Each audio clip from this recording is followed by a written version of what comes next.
Hello everyone, আজকে হলো যে আমরা ইংলিশের 10টি কমন মিস্টেক শিখব। আমরা হলো যে প্রায় সময় হলো যে এই ধরনের মিস্টেকগুলো করে থাকি। So enjoy the class.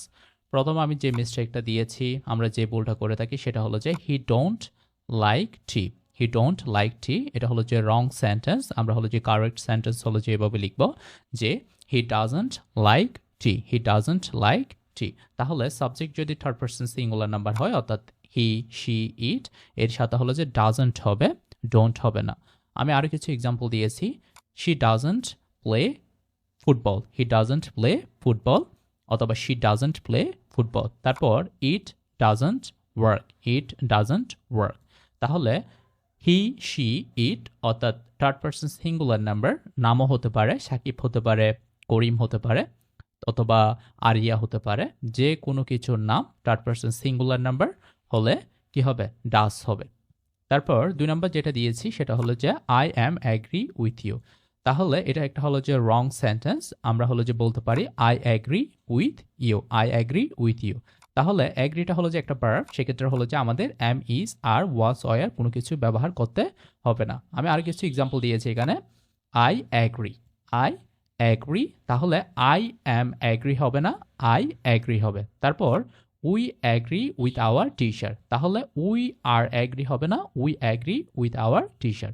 আশা করি বুঝতে পেরেছেন। 3 নাম্বার হলো যে she go to school everyday. এটা একটা হলো যে রং সেন্টেন্স। আমরা হলো যে জানি থার্ড পারসন সিঙ্গুলার নাম্বার হলে ভার্বের সাথে কি হয়? অ্যাজ অথবা ইএস হয়। তাহলে এই যে শি আছে, শি হলো যে থার্ড পারসন সিঙ্গুলার নাম্বার, সেক্ষেত্রে হলো যে যেটি ভার্ব থাকবে সেটার সাথে অ্যাজ অথবা ইএস যুক্ত হবে। তাহলে she goes to school everyday, she goes to school everyday. তাহলে সিম্পল প্রেজেন্ট টেন্সে হি, শি, ইট এর সাথে ভার্বের সাথে কি হয়? অ্যাজ অথবা ইএস যুক্ত হয়। আমি আরো কিছু এক্সাম্পল দিয়েছি। He plays cricket. তাহলে থার্ড পারসন সিঙ্গুলার নাম্বার, সেজন্য কি হয়েছে? ভার্বের সাথে অ্যাজ যুক্ত হয়েছে। My brother watches TV. তাহলে এই যে third person singular number my brother, ভার্বের সাথে কি হয়েছে?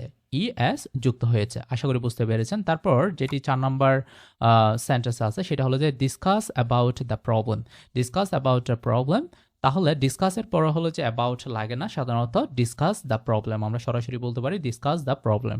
আমরা অনেক সময় বলি ডিসকাস অ্যাবাউট প্রবলেম, এটার পরিবর্তে হলো যে ডিসকাস দ্য প্রবলেম। তাহলে আমরা আহ, জানতে পারি ডিসকাসের পরে হলো যে অ্যাবাউট প্রয়োজন হয় না। আমি আরো কিছু এক্সাম্পল দিয়েছি। Let's discuss the plan, let's discuss about the plan হবে না, লেটস ডিসকাস দ্য প্ল্যান। তারপর হলো যে দে ডিসকাসড অ্যাবাউট দ্য ইস্যু না বলে দে discussed the issue.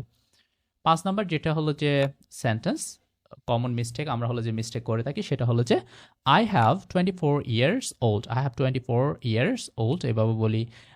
He has 24 years old এভাবে বলে থাকি। এটার পরিবর্তে হলো যে আই অ্যাম 24 ইয়ার্স ওল্ড। আপনি যদি 23 বছর হন সেক্ষেত্রে হলো যে আই অ্যাম 23 ইয়ার্স ওল্ড। তাহলে এম হবে, আই হবে, তারপর হলো যে ভার্ব হলো যে এম হবে, তারপর হলো যে কত বছর সেটি হবে ইয়ার্স ওল্ড হবে। আমি আরো কিছু এক্সাম্পল দিয়েছি। She is 18 years old, she is 18 year old. তারপর দে আর 20 ইয়ার্স ওল্ড, দে আর 20 ইয়ার্স ওল্ড। আশা করি বুঝতে পেরেছেন। 6 নাম্বার যেটা হলো যে মিস্টেক, অর্থাৎ হলো যে যেটা সেন্টেন্স সেটা হলো যে he is good in English. তাহলে he is good in English, এটা একটা হলো যে রং সেন্টেন্স। আমরা হলো যে অ্যাট ব্যবহার করব, গুড অ্যাট, ব্যাড অ্যাট এভাবে বলে থাকি। তাহলে he is good at English, he is good at Bangla, he is good at Arabic, he is good at philosophy. তাহলে গুড অ্যাট, ব্যাড অ্যাট ব্যবহার করে থাকি। ইন হবে না, এক্ষেত্রে কি হবে? অ্যাট হবে। তারপর এই যে আমি নিচে দিয়েছি যে বিশেষ কোনো বিষয়ে দক্ষতা বোঝাতে কি আমরা গুড অ্যাট অথবা ব্যাড অ্যাট ব্যবহার করতে পারি। অর্থাৎ খারাপ হলে যে ব্যাড অ্যাট এবং হলো যে ভালো হলে গুড অ্যাট। আমি আরও কিছু এক্সাম্পল দিয়েছি। She is good at math, she is good at math. I am good at drawing, I am good at drawing.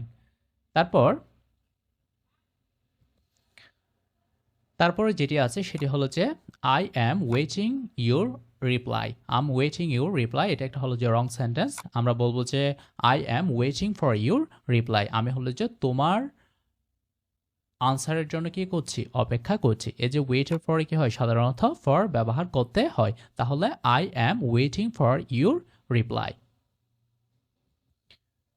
আমি হলো যে এখানে আরো কিছু এক্সাম্পল দিয়েছি যে we are waiting for the bus, we are waiting for the bus, she is waiting for her friend, she is waiting for her friend. তাহলে waiting এর পরে কি হয়, ফর হয়। তারপর 8 নম্বর যেটা মিস্টেক সেটা হলো যে she is married with a doctor, she is married with a doctor. তাহলে ম্যারিডের পরে হলো যে টু ব্যবহার করতে হয়, she is married to a doctor, she is married to a doctor. তাহলে ম্যারিডের পরে হলো যে আমরা উইথ ব্যবহার করব না, ম্যারিডের পরে হলো যে টু ব্যবহার করব। এখানে আমি আরো কিছু এক্সাম্পল দিয়েছি, he is married to a teacher, they are married to each other. এবার দেখবো হলো যে আমরা 9 নম্বর যে মিস্টেক আছে সেটি me and my friend went to the market, এটা একটা হলো যে রং সেন্টেন্স। এটা কারেক্ট সেন্টেন্স হবে হলো যে my friend and I went to the market. তাহলে সাবজেক্ট হিসাবে আই ব্যবহার করতে হবে, মি নয়।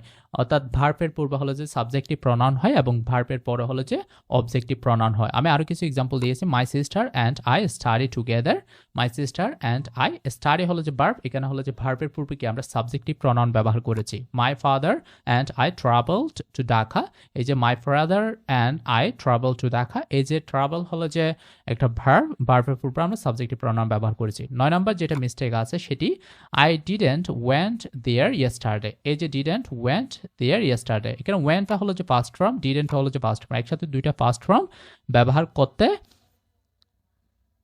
ব্যবহার করা যায় না। সেক্ষেত্রে হলো যে আমরা ডিডেন্ট এর পরে হলো যে ভার্বের বেস ফর্ম ব্যবহার করব। ডিডেন্টের পরে কি ব্যবহার করব, ভার্বের বেস ফর্ম ব্যবহার করব। I didn't go there yesterday, I didn't go there yesterday. আমি হলো যে আরো কিছু এক্সাম্পল দিয়েছি, he didn't come, he didn't কাম, অর্থাৎ সে হলো যে আসেনি। We didn't C the movie, আমরা হলো যে ছবিটি দেখিনি। তাহলে এভাবে হলো যে আমাদের যে কমন মিস্টেকগুলো আছে, আমরা যে ছোটোখাটো ভুলগুলো করে থাকি, সেক্ষেত্রে হলো যে আমরা সেগুলো সংশোধন করতে পারি। সংশোধন করার মাধ্যমে হলো যে আমরা আরও ভালোভাবে হলো যে মানুষের সাথে স্পিকিং করতে পারি, কিংবা হলো যে গ্রামাটিক্যাল যে বিষয়গুলো আছে সেগুলো হলো যে খুব ভালোভাবে সলভ করতে পারি। সো আজকের ক্লাসটি ছিল এতটুকু পর্যন্ত। আশা করি আপনারা আজকের ক্লাসটি উপভোগ করেছেন। পরবর্তীতে নতুন কোনো ক্লাস নিয়ে আবারও দেখা হবে। ততক্ষণ পর্যন্ত ভালো থাকবেন, সুস্থ থাকবেন। আসসালামু আলাইকুম।